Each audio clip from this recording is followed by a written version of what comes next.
مشرکین مکہ رسول کریم صلی اللہ علیہ وسلم کے بارے میں معاذ اللہ باتیں کرتے تھے تو حضور اللہ کے دیے ہوئے علم سے انہیں جان لیا کرتے تھے۔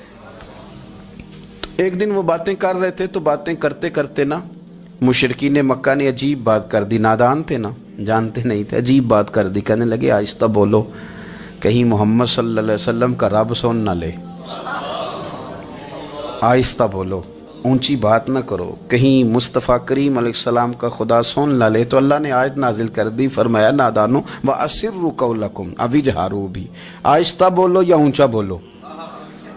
اور شارحین نے مفسرین نے لکھا ہے نہ بھی بولو، آہستہ بولو یا اونچا بولو، یا بے شک تم کوئی بات زبان سے ادا نہ بھی کرو، انہو علیم بذات الصدور، رب تو تمہارے دلوں کے حال جاننے والا ہے، اسے تو پتہ ہے تم نے سینے میں کیا چھپایا ہے، حسد چھپایا ہے کہ رشک چھپایا ہے، عداوت چھپائی ہے کہ محبت چھپائی ہے، اسے تو پتہ ہے، اسے خبر ہے، اس لیے کہ وہ نظر ہی تمہارے دل پہ رکھتا ہے، اسے پتہ ہے تمہارے اندر کیا ہے۔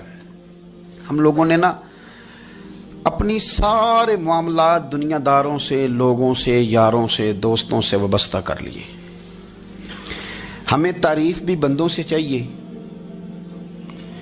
ہمیں اچھے ہونے کا جو ڈگری ہے وہ بھی بندوں سے چاہیے، ہم بندے بڑے نیک ہیں یہ بھی لوگ کہیں تو پھر ہم مطمئن ہیں، ہم صحیح راستے پہ چل رہے ہیں یہ سند بھی بندوں سے چاہیے۔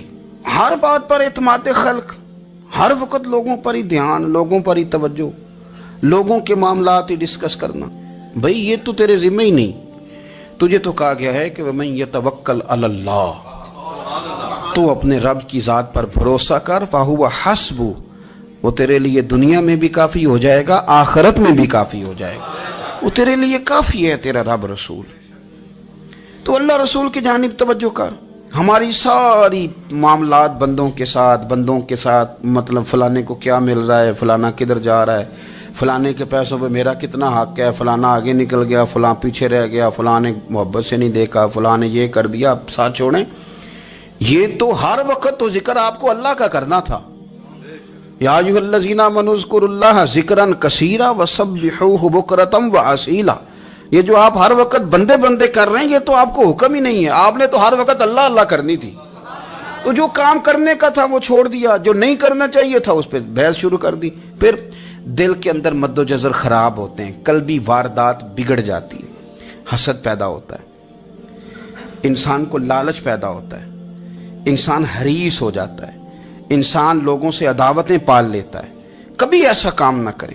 شہد بڑا میٹھا ہوتا ہے، عرب کے اندر ایک درخت پایا جاتا تھا، ایلوا اس کو کہتے تھے، اس طرح ہمارے ہاں نیم نہیں ہوتی، کڑوا ترین اس کا ذائقہ ہوتا ہے، اور آپ کچھ دیر اس کو پانی میں ڈال دیں تو پانی بھی سارا کڑوا ہو جاتا ہے، چونکہ اس کے خمیر میں رب کریم نے کرواہٹ رکھی ہے، اور حکمت ہے، اس کرواہٹ کا بھی اپنی جگہ فائدہ ہے۔ لیکن حضور سید عالم صلی اللہ علیہ وسلم نے نا ایک مثال بیان فرمائی، اور وہ بڑی سمجھنے کی ہے۔ حضور مثالیں دیتے تھے تو کمال ہو جاتی تھی، بڑے سے بڑا ان پڑھ بندہ بھی اس کی روح تک بات اتر جاتی تھی۔ کریم محبوب علیہ السلام فرمانے لگے کہ اگر ایلوا درخت کے کچھ ٹکڑے شہد میں ڈال دیے جائیں نا تو شہد سے زیادہ میٹھی چیز کوئی نہیں ہوتی، تو حضور فرماتے ہیں کہ وہ ایلوا کا درخت جو ہے وہ شہد کو بھی بگاڑ دیتا ہے، اس میں کرواہٹ پیدا کر دیتا ہے، حالانکہ وہ بڑا میٹھا تھا، اپنی جگہ اس کی مٹھاس میں کوئی کسی قسم کی کمی نہیں تھی، لیکن وہ ایلوا کے درخت نے اسے بگاڑ دیا۔ اللہ کے محبوب فرماتے ہیں جس طرح ایلوا کا درخت شہد کو تباہ کر دیتا ہے نا، اس طرح حسد آدمی کے ایمان کو تباہ کر دیتا ہے۔ ایمان بڑی میٹھی چیز ہے، بڑی حسین چیز ہے، لیکن جب حسد آ گیا نا، حسد ہے کیا؟ حسد بندوں سے نہیں ہوتا، یہ سمجھ لیں۔ حسد کا مطلب، حسد کی لغوی تعریف یہ ہے کہ یہ سمجھ لینا کہ یا اللہ اسے نہیں دینا چاہیے تھا، مجھے دینا چاہیے تھا، یہ تعریف ہے۔ تو حسد ہوتا کس سے؟ حسد دراصل بندے پہ نہیں کیا جاتا، حسد کا معنی یہ ہے کہ آپ اللہ کی تقسیم پر اعتراض کر رہے ہیں، آپ کا کہنا یہ ہے کہ یا اللہ یہ تقسیم ٹھیک نہیں ہوئی، معاذ اللہ یہ ادھر چلا گیا، یہ تو ادھر آنے والی چیز تھی، تو یہ آپ نے ڈائریکٹ جو مقابلہ شروع کیا، معاذ اللہ یہ تو آپ نے اللہ کی تقسیم کے ساتھ شروع کر دی، تو پھر دل میں بگاڑ آتا ہے، پھر انسان ٹوٹ پھوٹ کا شکار ہوتا ہے، پھر وہ کمزور پڑ جاتا ہے، پھر وہ ایسی باتیں کرتا ہے جو اس کے منصب کے مطابق نہیں ہوتی، کچی بات کرتا ہے، کمزور بات۔ اللہ بہتر جانتے ہیں کون سی چیز اس نے کہاں رکھنی ہے۔ رب کی حکمت پر اور اس کی دی ہوئی توفیق پر راضی رہنا ایمان کا تقاضا ہے، لیکن ہمیں تو چاہیے تقسیم اپنی مرضی کی۔ ادھر کیوں چلا گیا، ادھر آنا چاہیے تھا۔ بھئی آپ کو یہ کس نے حق دیا ہے؟ مالک نے جو چاہا، جب چاہا، جہاں چاہا اپنے فضل سے عطا فرمایا۔ حسد، اور پھر اس کے اگر کوئی حسد نہیں کرتا تو لالچ شروع کر دیتا ہے۔ وہ کہتا ہے کہ یہ جو اس کا مال ہے اس میں میرا بھی حق تھا، یہ تو مجھے ملنا چاہیے تھا۔ آپ یقین کریں کہ بندے بندوں سے کم پیار کرتے ہیں، جیبوں سے زیادہ پیار کرتے ہیں۔ اس بندے کو تو کوئی نقصان نہیں جس کے ساتھ آپ نے تعلق رکھا ہوا ہے جیب کا، لیکن آپ بڑے کمزور ہو گئے۔ آپ جب لالچ کر لیا، نفسانیت میں آ گئے تو آپ کمزور پڑ گئے۔ آپ نے مطلب کیا، آپ کا کیا خیال تھا کہ رب کی بارگاہ سے کوئی کم ملنے والا تھا جو بندوں پہ اتنی توجہ کر لی؟ حضرت بہلول دانا رحمت اللہ علیہ نے کیا خوبصورت انداز ہے، رب کریم کے بندوں کی باتیں اللہ کے لشکروں میں سے لشکر۔ کیا سوچ تھی، کیا نظریہ تھا، کیوں یہ لوگ اتنے مضبوط تھے، فکری طور پر مضبوط تھے، فکری طور پر۔ ہارون رشید حج کر کے واپس آ رہا ہے، حضرت بہلول دانا راستے میں بیٹھے ہیں، ملاقات ہو گئی، کہنے لگا حضور کوئی حکم ہو تو بتائیے گا۔ فرمانے لگے کوئی نہیں، تو جا اپنا کام کر۔ بادشاہ ہے، یا کسی کو کارڈ مل جائے تو وہ لوگوں کو دکھاتا پھرتا ہے، وزیر صاحب نے خود دیا ہے۔ بادشاہ وقت خود کر حضرت کوئی حکم ہو تو؟ فرمایا نہیں، اللہ خیر کرے گا۔ تو کہنے لگا حضور میں نے سنا آپ مقروض ہیں تو بتا ہی دیتے۔ تو آپ مسکرا کے فرمانے لگے تیرا کیا خیال ہے بھلا؟ کہنے لگے حضور کس بابت؟ فرمانے لگے تیرا کیا خیال ہے کہ اللہ ہارون رشید کو دے گا اور بہلول دانا کو بھول جائے گا؟ تیرا کیا خیال ہے؟ رب کریم ہارون رشید کو تو دیتا جائے گا اور بہلول دانا کو بھول جائے گا؟ بادشاہ کہتا ہے کہ میں چکرا ہی گیا کہ بھلا اس سوال کا کیا جواب ہے؟ تو میں نے کہا حضور رب تو بھولنے سے پاک ہے، وہ تو کسی کو نہیں بھولتا، اسے نہ اونگ آتی ہے نہ نیند آتی ہے۔ تو فرمانے لگے جا پھر اپنا کام کر، جب مناسب سمجھے گا تو بہلول کو بھی قرضے سے نجات عطا کاری دے گا۔ تو جا اپنی ڈیوٹی کر، وہ جب چاہے گا نا تو میرے قرضے دور۔ تو کیا سمجھتا ہے کہ تجھے یاد رکھے گا مجھے بھول جائے گا؟ یہ کیسے ہو سکتا ہے؟ او یار ادھر دیکھ میری بات سن۔ او بھائی وہ تیرا میرا رب ہے، یہ ہو سکتا ہے کہ امیروں کو دے دے اور تیرے جیسے میرے جیسے غریبوں کو وہ بھول جائے؟ یہ ہو سکتا ہے؟ تو کیوں لوگوں کی جیبوں پہ توجہ، لوگوں کی جیبوں پہ نظریں، فلانے کے پاس آ گیا تو میں رہ گیا، مطلب کس لیے؟ ہمارا رب کسی کو بھولتا نہیں ہے، کسی شخص کو وہ میرا مالک اپنے فضل سے نظر انداز نہیں کرتا، وہ سب کو نوازتا ہے، لیکن اس کی حکمت کے تقاضوں کا انتظار کرنا مسلمان کی شان ہے۔ کبھی کسی حسد میں کبھی کرنا ہو تو رشک کریں، مزہ آئے گا۔ اور یہ رشک کرنے کا نا، رشک کا معنی کیا ہے؟ حسد کا معنی یا اللہ اسے نہیں دینا چاہیے تھا، مجھے دینا چاہیے تھا، اور رشک کا معنی یا اللہ تو نے دیا ہے، کیا بات ہے، اسے دیا تو کیا بات، اگر تو نے دیا تو مالک جچا بھی ہے، اگر تو نے دیا ہے تو نظر بھی آیا ہے، اگر تو نے دیا ہے تو پھر کیا بات ہے، کمال ہو گئی، وہ نظر آ رہا ہے۔ اور یا اللہ اسے دیا ہے تو میں بھی تیرا بندہ ہوں، اسے بھی اور دے اور مجھے بھی عطا فرما۔ یہ رشک ہے، رشک کا نا حضور نے حکم دیا ہے، نبی پاک نے رشک کا۔